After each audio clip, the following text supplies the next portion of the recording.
I'm going to read you a story called The Beast with 1,000 Teeth by Terry Jones. The Beast with 1,000 Teeth. A long time ago, in a land far away, the most terrible beast that ever lived roamed the countryside. It had 4 eyes, 6 legs, and 1,000 teeth. In the morning, it would gobble up men as they went to work in the fields. In the afternoon, it would break into lonely farms and eat up mothers and children as they sat down to lunch. And at night, it would stalk the streets of the towns looking for its supper. In the biggest of all the towns, there lived a pastry cook and his wife, and they had a son whose name was Sam. One morning, as Sam was helping his father to make pastries, he heard that the mayor had offered a reward of 10 bags of gold to anyone who could rid the city of the beast. "Oh," said Sam, "wouldn't I just like to win those 10 bags of gold?" "Nonsense," said his father. "Put those pastries in the oven." That afternoon, they heard that the king himself had offered a reward of 100 bags of gold to anyone who could rid the kingdom of the beast. "Oh," said Sam, "wouldn't I just like to win those 100 bags of gold?"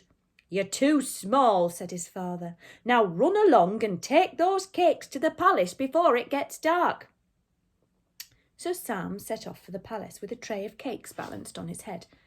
But he was so busy thinking of the 100 bags of gold that he lost his way, and soon it began to grow dark. "Oh dear," said Sam, "the beast will be coming soon to look for his supper. I better hurry home." So he turned and started to hurry as fast as he could, but he was utterly and completely lost, and he didn't know which way to turn. Soon it grew very dark. The streets were deserted, and everyone was safe inside, and had bolted and barred their doors for fear of the beast. Poor Sam ran up this street and down the next, but he couldn't find the way home. And then suddenly, in the distance, he heard a sound like thunder, and he knew that the beast with 1,000 teeth was approaching the city. Sam ran up to the nearest house and started to bang on the door. "Let me in," he cried. "I'm out in the street and the beast is approaching the city. Listen!" And he could hear the sound of the beast getting nearer and nearer. The ground shook and the windows rattled in their frames. But the people inside said no. If they opened the door, the beast might get in and eat them too. So poor Sam ran up to the next house and banged as hard as he could on their door, but the people told him to go away. Then he heard a roar, and he heard the beast coming down the street, and he ran as hard as he could. But no matter how hard he ran, he could hear that beast getting nearer and nearer, and he glanced over his shoulder, and there it was, at the end of the street. I'll show you a picture. And there's Sam with a tray of cakes balanced on his head.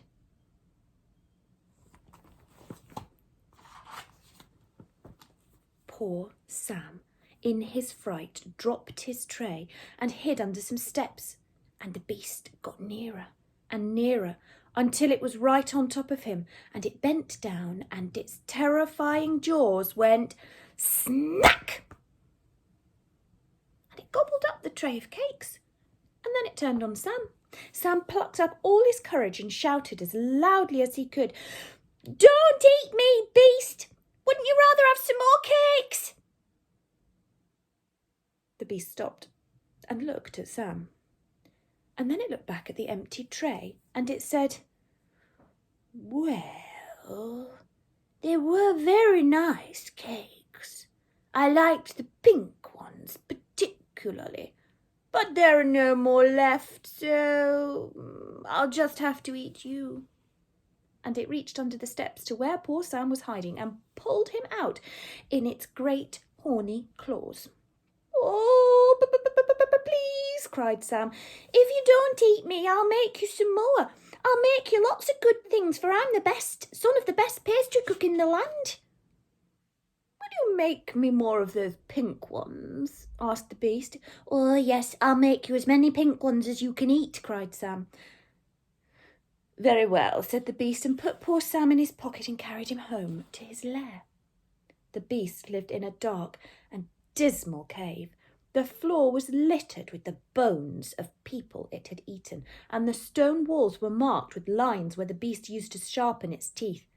But Sam got to work right away and started to bake as many cakes as he could for the Beast, and when he ran out of flour or eggs or anything else, the Beast would run back into town to get them, although it never paid for anything. Sam cooked and baked, and he made scones and eclairs and meringues and sponge cakes and shortbread and doughnuts. But the Beast looked at them and said, "You haven't made any pink ones." "Just a minute," said Sam, and he took all the cakes and he covered every one of them in pink icing. "There you are," said Sam. "They're all pink ones." "Great," said the Beast, and he ate the lot. Well, the Beast grew so fond of Sam's cakes that it shortly gave up eating people altogether, and it stayed at home in its cave, eating and growing fatter and fatter.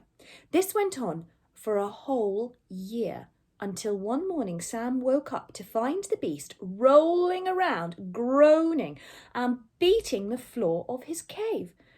Of course, you can guess what was the matter with it. "Oh dear," said Sam. "I'm afraid it's all that pink icing. It's given you toothache." Well, the toothache got worse and worse, and because the Beast had 1,000 teeth, it was soon suffering from the worst toothache that anyone in the whole history of the world has ever suffered from. It lay on its side, and it held its head, and it roared in agony until Sam began to feel quite sorry for it.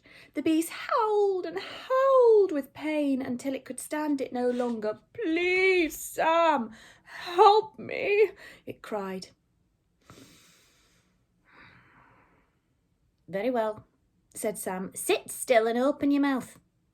So the Beast sat very still and opened its mouth, while Sam got a pair of pliers and took out every tooth in the Beast's head. Well, when the Beast had lost all its 1,000 teeth, it couldn't eat people any more. So Sam took it home and went to the mayor and claimed 10 bags of gold as his reward.